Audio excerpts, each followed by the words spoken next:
Hello, Kelly. Excuse my voice, I've been sick, but a warm welcome to Knit Chats. I'm so glad you have found us. Adventurous knitters or adventurous beginners are always welcome here. We will never accost you for choosing something that maybe is above your skill level because we're all learning. So I couldn't find a video to show how to slip a portion. It only would slip like 1 or 2 stitches. So I'm making you a video of my own. So here we have my left needle and my right needle, and your working yarn is coming from your left needle because you've cast on a number of stitches, but you've broken your yarn. So ignore the working yarn part, okay?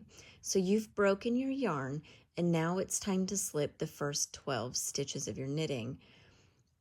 What you need to know is there are 2 ways to slip stitches. This is purlwise, where you insert the needle into the stitch from the front and slip to the other needle. And this is what you're going to do for slipping the first portion of your stitches. Now, the important thing is, whoops, I've dropped my stitches here, that you always slip purlwise. And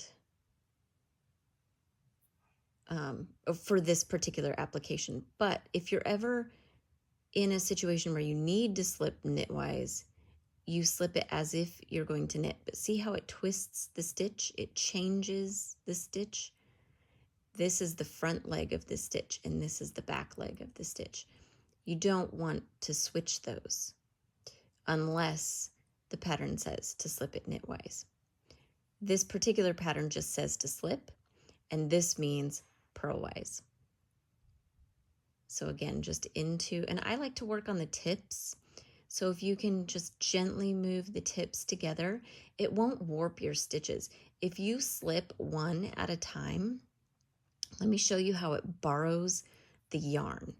And what I mean by borrows the yarn is it'll borrow some length of working yarn because you have the full circumference of 2 needles together. So see that? So then it borrows some of this yarn, it stretches that loop, and it gets bigger. And I know this is an exaggeration, but it does make, see how it made that loop bigger? I don't know if you can tell. So if you can just slip them one at a time, not one at a time, but on the tips of your needles, that will prevent the stitches from getting any larger. All right, so I hope you are prepared to slip to your right needle the first 12 stitches. I think it was 12 stitches. Please just look according to your size. I may have forgotten by now, but I hope this is happy knitting for you. And please don't hesitate to ask us any questions. Welcome again.